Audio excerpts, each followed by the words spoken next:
ध्यानाभ्यास के लिए कृपया अपने नेत्रों को बंद कर लीजिए।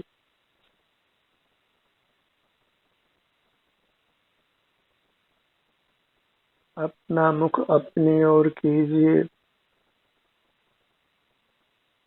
ध्यान अपना ही किया जाता है, उसी से हम बद्ध मूर्त कर्मों से मुक्त होते हैं, दुखों से मुक्त होकर उत्तम सुख पाते हैं। आपकी अमूर्त काया सदा से आपके साथ है, सदा आपके साथ रहेगी। भले इसका आकार बदलता रहे, इसलिए इसका हम सदा अवलंबन कर जी सकते हैं। और बाहर के पदार्थ माया रूप हैं, सदा आपके साथ नहीं रहते। उनका अवलंबन सदा करना संभव नहीं है, इसलिए वे विश्वसनीय नहीं है, उनका विश्वास नहीं किया जा सकता है। अपनी अमूर्त काया ही विश्वसनीय है, इसका आप विश्वास कर सकते हैं। यह सदा आपके साथ है, आपका साथ निभाने के लिए।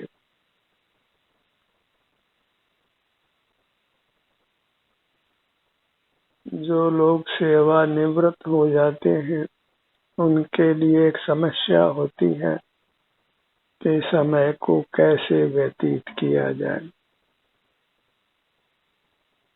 तो उसका सुंदर समाधान है कि अपनी अमूर्त काया के संवेदन से अपना समय व्यतीत कीजिए। परमात्मा भी अपने अमूर्त काया के संवेदन से ही शाश्वत सुख का अनुभव करते हैं।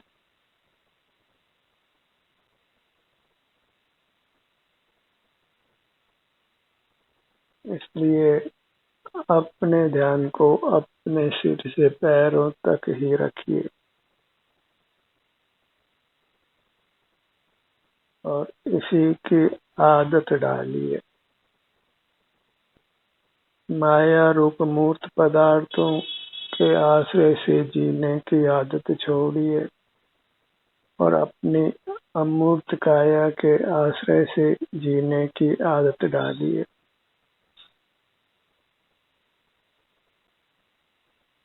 इसीलिए कहा है, आदत अपनी बदल लो, हो गया भजन। मूर्त का आलंबन छोड़कर अपनी अमूर्त काया का आलंबन करना।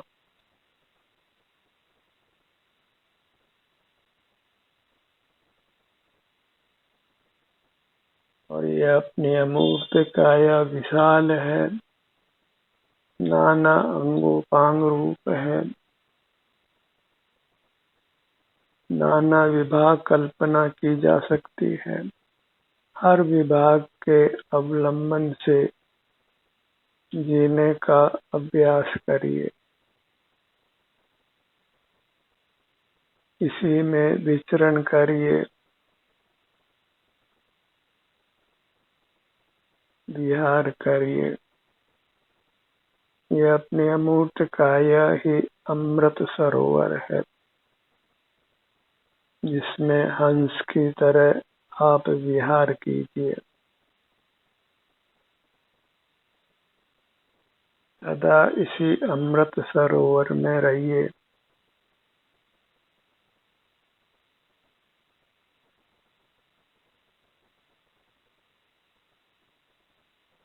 और यह निश्चित ही आपको परमात्म दशा प्रदान करेगी, शाश्वत सुख में स्थापित करेगी। बस अभ्यास की आवश्यकता है। हमने बाहर के पदार्थों के आश्रय से अनादि से जीवन जिया है। पराधीन जिया है, अब पराधीन जीना बंद कर स्वाधीन जीना प्रारंभ कीजिए। अपने ही अधीन, अपनी अमूर्त काया के ही अधीन।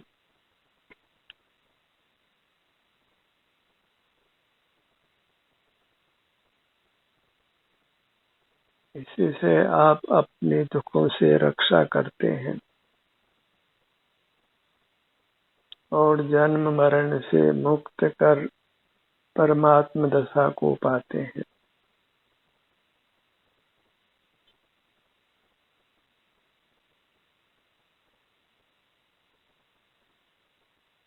इंद्रियां खुली होने से परावलंबन रहता है, इसलिए ध्यानाभ्यास के लिए हम नेत्रों को बंद रखते हैं।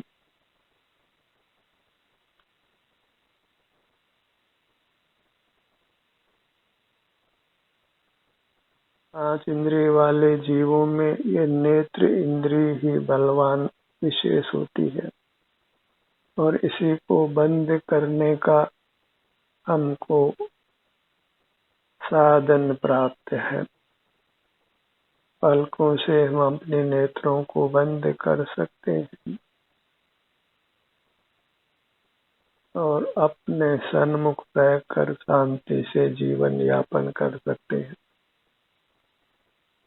इसी से पर परिचय मिटता है।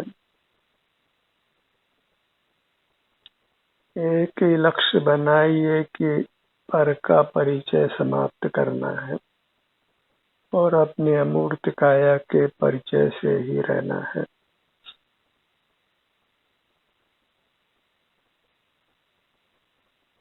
सर्व परिचय समाप्त करना अभी संभव नहीं हो तो उन्हीं से परिचय करिए जिनको ध्यानाभ्यास की रुचि है। अन्य परिचय से कुछ हित नहीं, अहित ही होता है।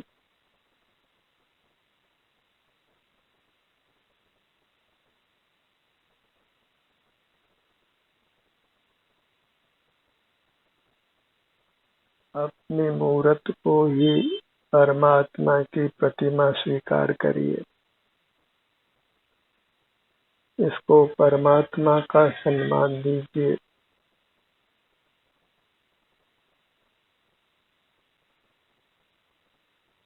और इसके सन्मुख रहकर प्रकट परमात्मा हो जाना है।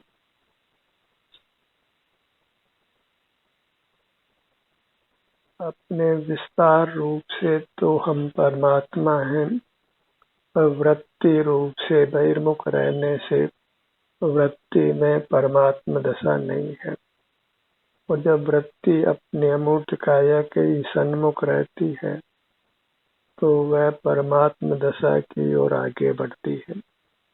उसी को हम मोक्ष मार्ग कहते हैं, मोक्ष पथ कहते हैं। इसी मोक्ष पथ में अपने को दृढ़ता से स्थापित रखिए।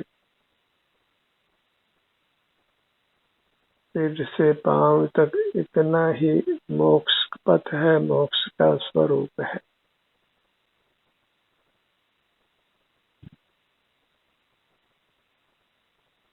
इसी के सन्मुख बने रहने का सतत अभ्यास करना है। और जहाँ चाह होती है वहाँ राह मिलती है।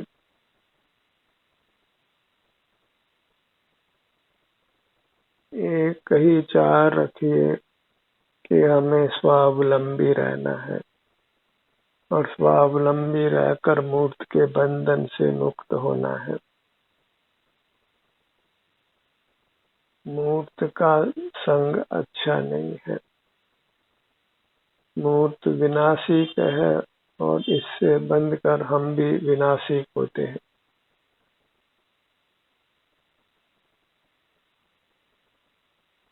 जहाँ मूर्त है वहाँ क्षुधा है, त्रसा है, रोग है, वृद्धावस्था है, मृत्यु है। अनगिनत दुख हैं और इस मूर्त काया रहित रहना है तो मूर्त पदार्थों का अवलंबन कम करते जाइए और अपनी अमूर्त काया का अवलंबन बढ़ाते जाइए।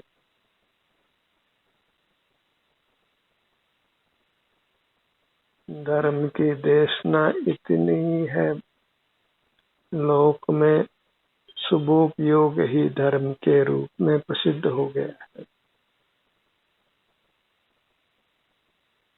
जहाँ बहिर्मुखता है वहाँ धर्म का लेश भी नहीं है, क्योंकि बहिर्मुखता परतंत्रता रूप है।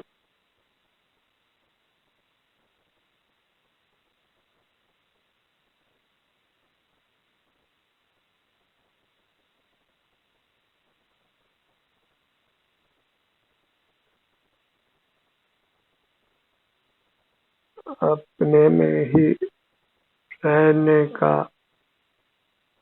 हमें सतत अभ्यास करना है।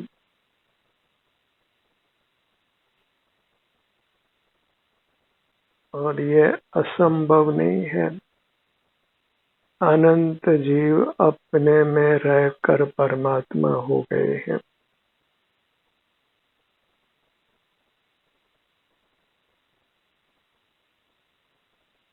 हम स्वयं ही सुख स्वरूप हैं, सुख के बने हुए हैं, इसलिए अपने से ही सतत युक्त रहना है।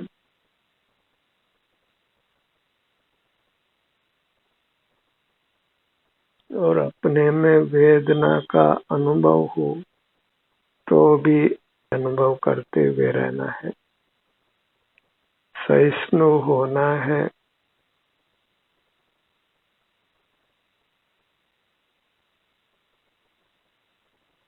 और वेदना का अनुभव तो संसार दशा में अल्पाधिक सब जीवों को होता है, एक भी अपवाद नहीं है। दूसरे जीवों की वेदना का हमको अनुभव नहीं होता, अन्यथा हम जान सकते थे कि संसार का कोई प्राणी वेदना रहित नहीं है। बहिर्मुख रहने पर भले शरीर की वेदना का अनुभव नहीं हो तो फिर बाहर के पदार्थों संबंधी वैश्विक दुख का अनुभव होता है और कदाचित वैश्विक सुख का अनुभव होता है, वह भी आकुलता रूप होता है और क्षणिक होता है और उसका अनुभव कर फिर जीव अपने स्वास्थ्य को नष्ट करता है, शरीर में वेदना का अनुभव करता है।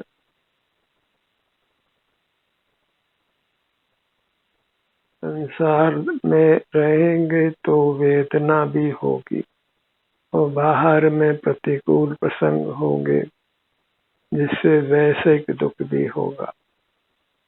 जीने के लिए अनेक पदार्थों की आवश्यकता होगी। जीवन निरंतर परतंत्र होगा। परतंत्रता के दुख को महसूस कीजिए और अपने सन्मुख होकर स्वतंत्र रहने का सतत प्रयत्न करिए।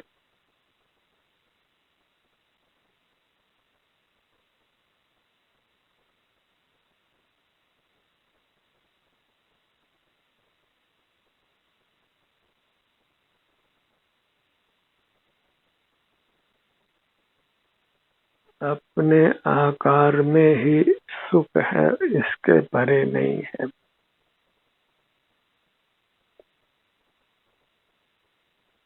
और बहिर्दृष्टि को मेटने पर स्वतः अंतर्दृष्टि हो जाती है। बस बाहर में सुख बुद्धि छोड़ना है, बाहर की तुच्छ उपलब्धियों में सुख बुद्धि छोड़ना है।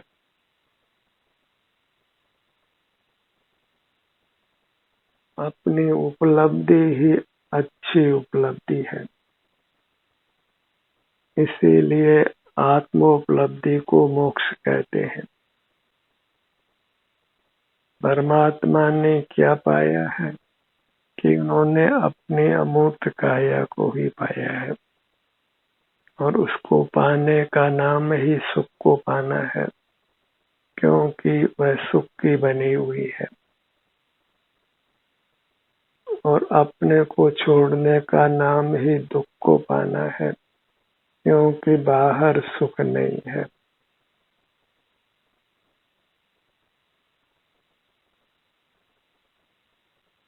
सेल्फ रियलाइजेशन, अपने को उपलब्ध करना, अपने को पाना।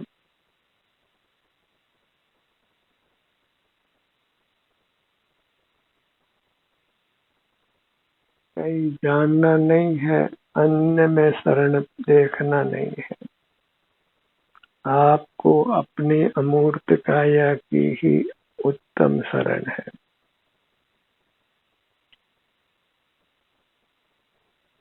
अपनी शरण को प्राप्त कीजिए।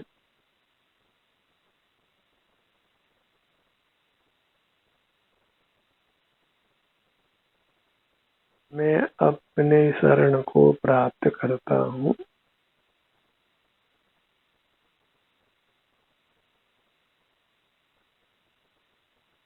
यही एक मंत्र है जिसको हमने पुनः पुनः दोहराना है। मैं अपनी शरण को प्राप्त करता हूँ। मैं अपनी शरण को प्राप्त करता हूँ। अपनी दृष्टि को नेत्र बंद कर अपने सिर से पैरों तक रखना ही अपनी शरण को प्राप्त करना है। और जैसे भी संवेदना मिले उसके संबंध में कुछ भी उवापो नहीं करना है, उसको मात्र स्वीकार कर लेना है, अनुभव कर लेना है।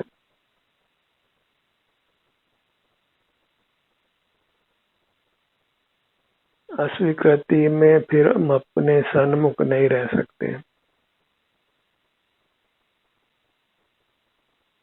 अपने विस्तार को और अपनी वृत्ति को, दोनों को ही स्वीकार करना है।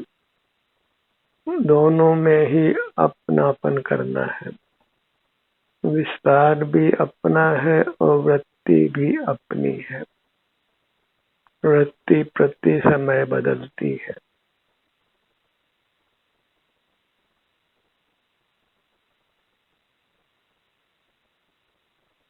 एक वृत्ति का व्यय होता है और नूतन वृत्ति का उत्पाद होता है, और उसमें कोई समय भेद नहीं होता है। निरंतरता अनादिनदन बनी रहती है।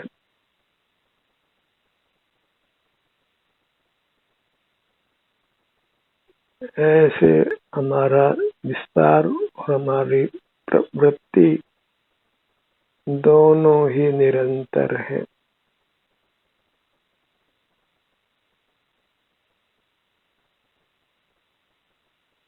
मैं वह हूँ जो है भगवान, जो मैं हूँ वह है भगवान।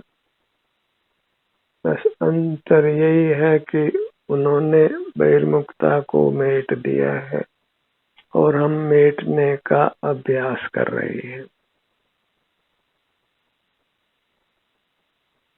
वो जो बहिर्मुखता को मेटने का अभ्यास नहीं करते, उनको अभी परमात्मा होने का अवसर नहीं है।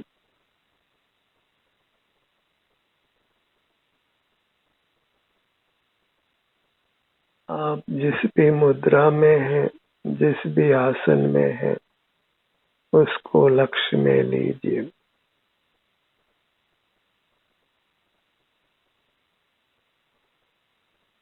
जो भी ध्यानाभ्यास का गाइड होता है वह अपने सन्मुख होकर ही निर्देश देता है, और सुनने वाले की यह जिम्मेदारी है कि वह अपने सन्मुख रहकर सुने,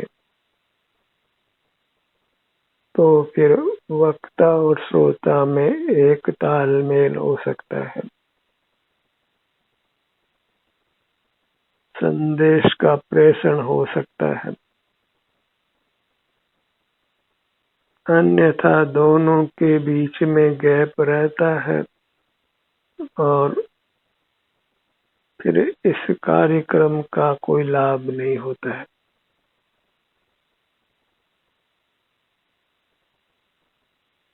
इसलिए अपनी मुहूर्त से जुड़कर रहिए, बाहर के कार्यक्रमों से विराम लेने का प्रयत्न करिए। बहिर्मुख रहने पर सुख नष्ट होता है और दुख प्राप्त होता है, और अंतर्मुख रहने पर दुख नष्ट होता है और सुख प्राप्त होता है।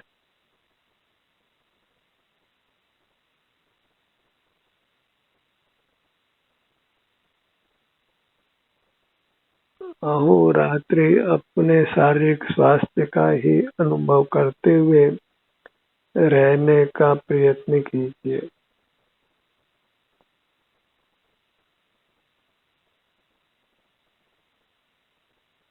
आयु थोड़ी है और अभ्यास बहुत करना है।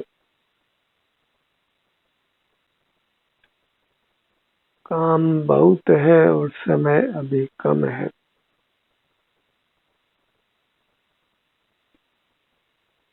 इसलिए समय को वृथा नहीं गंवाना है। पल पल का हिसाब रखिए, पल पल में स्वाधीन रहने का ही प्रयत्न कीजिए।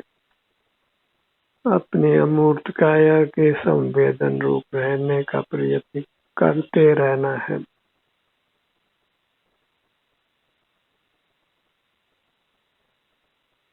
हर का परिचय हमको बांधता है और अपना परिचय हमको पर से छुड़ाता है, कर्म से छुड़ाता है, स्वाधीन करता है।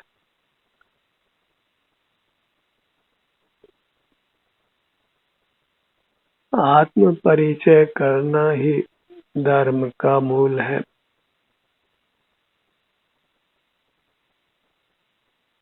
अंतर्दृष्टि से ही अपना परिचय होता है, अपनी रुचि जागृत होती है और अपने में लीनता होती है।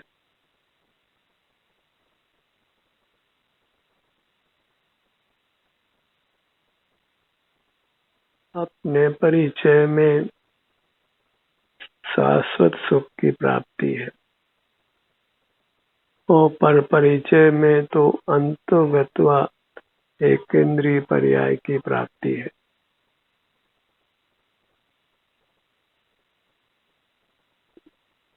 जहाँ जीव मूर्छा में ही रहता है, सर्व चेतना लुप्त समान रहती है।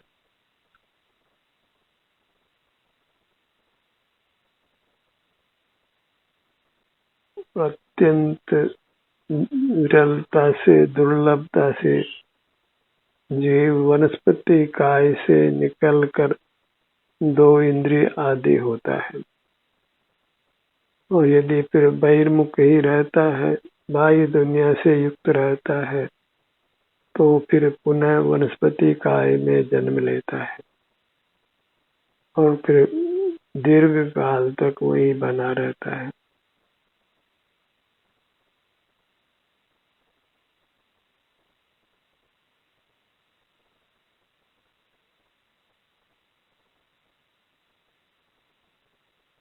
अपने ध्यान को अपने मुखमंडल पर लाइए।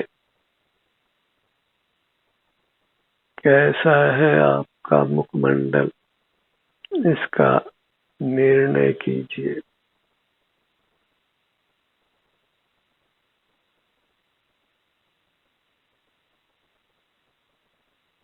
अपने गर्दन के भाग का एहसास कीजिए।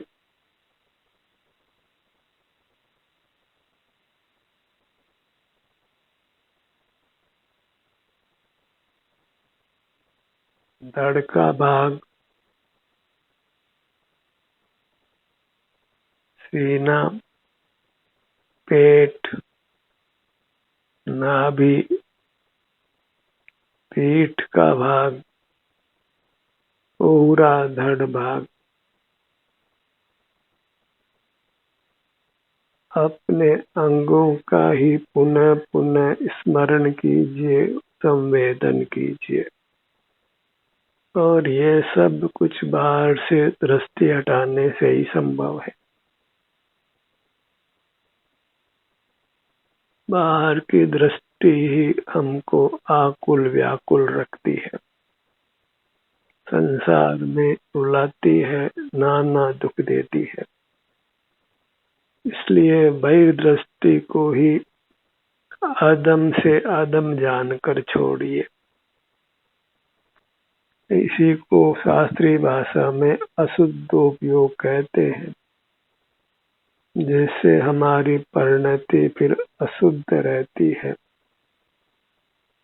उत्तम फल की प्राप्ति नहीं होती। दाहिनी भुजा,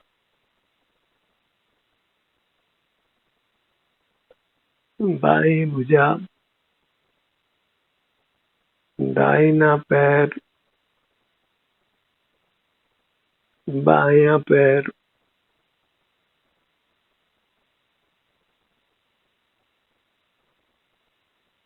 इसी में मिली हुई मूर्त काया के आश्रय से बाह्य प्रवृत्ति होती है, तो सर्व बाह्य प्रवृत्ति को छोड़िए। अपने में ही निहित रहिए, निष्ठ रहिए, तिष्ठ रहिए, स्थित रहिए। ध्यान का ये सत्र यहीं समाप्त होता है। आपकी सहभागिता के लिए धन्यवाद।